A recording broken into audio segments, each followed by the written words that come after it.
Hello friends, എല്ലാവർക്കും computer and mobile ടിപ്സിൻ്റെ പുതിയൊരു അധ്യായത്തിലേക്ക് സ്വാഗതം. ഇന്നത്തെ ഒരു ഷോർട്ട് വീഡിയോ ആണ്.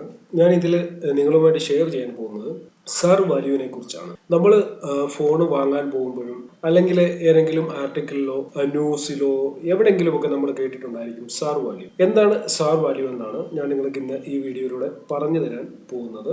സാർ വാല്യൂവിൻ്റെ ഫുൾ ഫോം പറയുകയാണെങ്കിൽ സ്പെസിഫിക് അബ്സോർപ്ഷൻ റേറ്റ് എന്നാണ് ഇതിൻ്റെ ഫുൾ ഫോം. ഇനിയും എന്താണ് സാർ വാല്യൂ എന്ന് പറയുന്നതിന് മുമ്പ് നമ്മുടെ ഫോണിൽ നമ്മൾ സിമ്മുകൾ ഇടുന്നു, അതിനുശേഷം നമ്മളത് യൂസ് ചെയ്യുന്നു. നമ്മുടെ ഫോണിലേക്ക് സിഗ്നൽ വരാനും നമ്മുടെ ഫോണിൽ നിന്ന് സിഗ്നൽ പോകാനുമായിട്ട് നമ്മുടെ ഫോണിൽ ഒരു ചെറിയ ആന്റിന ഉണ്ട്. ആ ആന്റിനയുടെ ത്രൂ ആണ് നമ്മുടെ ഫോണിലേക്ക് സിഗ്നലുകൾ റിസീവ് ചെയ്യുന്നതും നമ്മുടെ ഫോണിൽ നിന്ന് സിഗ്നലുകൾ വെളിയിലേക്ക് പോകുന്നത്. സിം ഉപയോഗിച്ച് ചെയ്യുന്ന ജോലികളിൽ മാത്രമല്ല, നമ്മൾ വൈഫൈ ഉപയോഗിക്കുമ്പോഴും അതേപോലെ ബ്ലൂടൂത്ത് ഉപയോഗിക്കുമ്പോഴും എല്ലാം ഒരു ചെറിയ റേഡിയേഷൻ ജനറേറ്റ് ആകുന്നുണ്ട്. ഇലക്ട്രോ മാഗ്നറ്റിക് വേവ്സിന്റെ രൂപത്തിലുണ്ടാകുന്ന ആ തരംഗങ്ങൾ നമ്മുടെ ഫോണിലേക്ക് റിസീവ് ചെയ്ത് നമുക്ക് സിഗ്നലുകൾ നൽകുന്നത്. ഫോണുകളിൽ ടവറുകളിൽ നിന്നും നമ്മുടെ ഫോണിലേക്ക് വരുന്ന സിഗ്നൽ 100% നമ്മുടെ ഫോണിൽ റിസീവ് ചെയ്യണമെന്നില്ല. കുറച്ച് പെർസെൻറ്റേജ്, ഇപ്പോൾ 80% നമ്മുടെ ഫോണിൽ റിസീവ് ആയി കഴിഞ്ഞാൽ ബാക്കി വരുന്ന ആ സിഗ്നലുകൾ നമ്മുടെ ചുറ്റുപാടുമുള്ള അന്തരീക്ഷത്തിൽ അത് സ്പ്രെഡ് ആവും. അതിലൊരു ചെറിയ പവർ ഉണ്ട്. ഇലക്ട്രോ മാഗ്നറ്റിക് വേവ്സിന്റെ രൂപത്തിൽ വരുന്ന ആ തരംഗങ്ങൾ ഇത് നമ്മുടെ അന്തരീക്ഷത്തിലേക്ക് സ്പ്രെഡ് ആവും.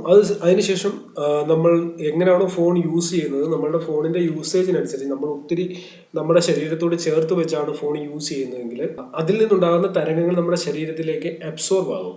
അതിന്റെ ഒരു റേഷ്യോ ആണ് സാർ വാല്യൂ എന്ന് പറയുന്നത്. സ്പെസിഫിക് അബ്സോർപ്ഷൻ റേറ്റ് എന്നാണ് ഇതിന് പറയുന്നത്.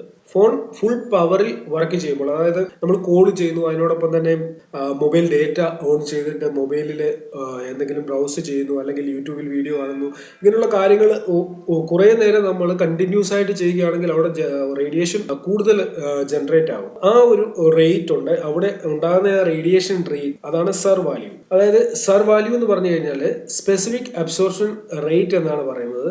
നമ്മുടെ ശരീരത്തിലെ ടിഷ്യൂസ് റേഡിയേഷനെ അബ്സോർബ് ചെയ്യും. അത് രണ്ട് ഭാഗങ്ങളായിട്ടാണ് ഇത് തിരിച്ചിരിക്കുന്നത്. ഒന്ന്, നമ്മളുടെ ഹെഡിന്റെ ഭാഗത്തുള്ള, നമ്മൾ ഏറ്റവും കൂടുതൽ ഫോണ്, അതായത് ചെവിയിൽ വെച്ചാണ് നമ്മൾ കൂടുതലും ഫോണിൽ സംസാരിക്കുന്നത്.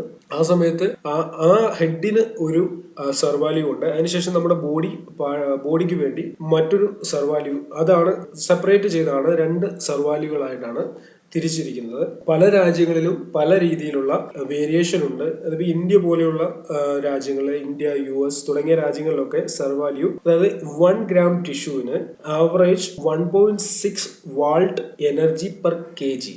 1 കിലോ നമ്മളുടെ ബോഡി ടിഷ്യൂ 1.6 വാൾട്ട് വരെ എനർജി അബ്സോർബ് ചെയ്യും. ഉണ്ടാകുന്ന ആ തരംഗങ്ങളെ അബ്സോർബ് ചെയ്യും.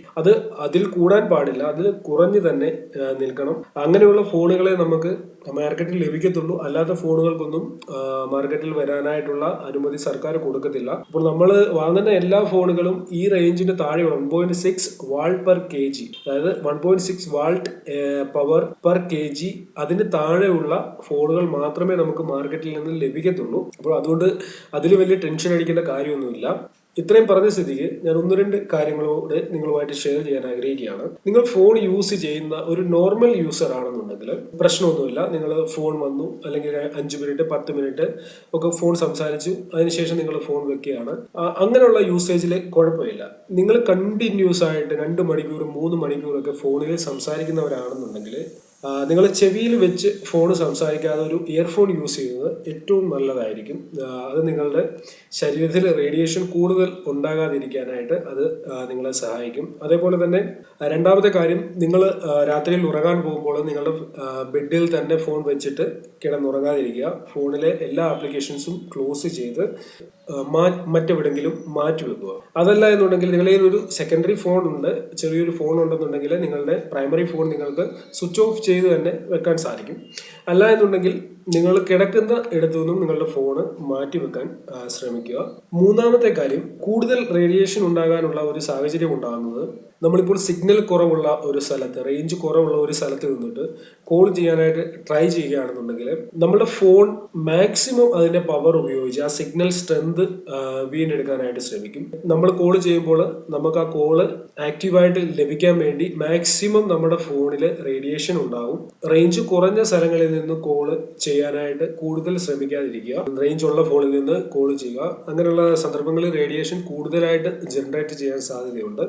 അടുത്തതായിട്ട് പറയുകയാണെങ്കിൽ സാധാരണ ആണുങ്ങൾ ഫോൺ ക്യാരി ചെയ്യുന്നത് അവരുടെ പാൻറ്റിന്റെയോ ജീൻസിന്റെയോ ഒക്കെ പോക്കറ്റിലായിരിക്കും. അത് സ്ത്രീകൾ അവരുടെ ഹാൻഡ് ബാഗിലാണ് യൂസ് ചെയ്യുന്നത്. അത് സേഫ് ആണ്, അതിൽ വിഷയമൊന്നുമില്ല. എന്നാൽ നമ്മൾ 24 മണിക്കൂർ നമ്മളുടെ ഫോണ് ഈ പറയുന്ന ജീൻസിന്റെയോ പാൻറ്റിന്റെയോ പോക്കറ്റിൽ കൊണ്ട് നടന്നു കഴിഞ്ഞാൽ നമ്മൾ പല ഇടങ്ങളിൽ പോകും. എല്ലായിടത്തും ഫോണിന് റേഞ്ച് ഉണ്ടാകണമെന്നില്ല.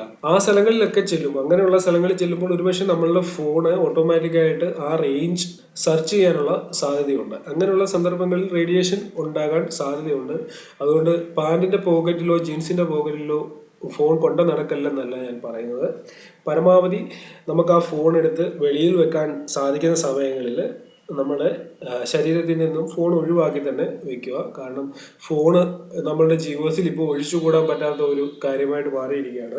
ഏത് സമയത്തും നമുക്ക് ഫോൺ ഉപയോഗിക്കാതെ പറ്റത്തില്ല. എന്നാൽ ചില കാര്യങ്ങളൊക്കെ നമ്മൾ ശ്രദ്ധിക്കുന്നത് നല്ലതായിരിക്കും. അല്ലാതെ ഇതിൻ്റെ അകത്തിൽ നമുക്ക് ഫോൺ ലഭിക്കുന്നതെല്ലാം ഈ സ്റ്റാർ വാല്യൂ മെയിൻറ്റെയിൻ ചെയ്തുകൊണ്ടുള്ള ഫോണുകളായിരിക്കും നമുക്ക് ലഭിക്കുന്നത്. അല്ലാത്ത ഫോണുകളൊന്നും ഇവിടെയിൽ ഇപ്പോൾ ഇറങ്ങത്തില്ല. നിങ്ങൾ ആ കാര്യത്തിൽ ടെൻഷൻ അടിക്കേണ്ട കാര്യമില്ല. ഞാൻ ഈ പറഞ്ഞ കാര്യങ്ങളൊന്ന് മനസ്സിൽ വെക്കുക. സ്റ്റാർ വാല്യൂ എന്താണെന്ന് നിങ്ങൾക്ക് മനസ്സിലായി കാണുമെന്ന് ഞാൻ കരുതുന്നു. എന്തെങ്കിലും ഡൗട്ട്സ് ഉണ്ടെങ്കിൽ നിങ്ങൾ കമൻറ്റ് ചെയ്യുക. നിങ്ങൾ എൻ്റെ യൂട്യൂബ് ചാനൽ സബ്സ്ക്രൈബ് ചെയ്തിട്ടില്ലെങ്കിൽ ഉടൻ തന്നെ എൻ്റെ യൂട്യൂബ് ചാനൽ സബ്സ്ക്രൈബ് ചെയ്യുക. ഇതുപോലെയുള്ള പുതിയ അറിവുകൾ ഞാൻ എൻ്റെ യൂട്യൂബ് ചാനലിൽ വീഡിയോകളാക്കി അപ്ലോഡ് ചെയ്യുന്നുണ്ട്. അതിനോടൊപ്പം തന്നെ നിങ്ങൾ എൻ്റെ ഫേസ്ബുക്ക് പേജ് ലൈക്ക് ചെയ്തിട്ടില്ലെങ്കിൽ ഫേസ്ബുക്ക് പേജിൽ ലൈക്ക് ചെയ്യുക. യൂട്യൂബിൽ അപ്ലോഡ് ചെയ്യുന്ന എല്ലാ വീഡിയോകളുടെയും ലിങ്ക് ഞാൻ ഫേസ്ബുക്ക് പേജിലും കൊടുക്കുന്നുണ്ട്. ഓക്കെ ഫ്രണ്ട്സ്, ഇന്നത്തേക്ക് ഇത്രയേ ഉള്ളൂ. ഇതിലും നല്ല ഒരു അറിവുമായി നമുക്ക് അടുത്ത വീഡിയോയിൽ കാണാം.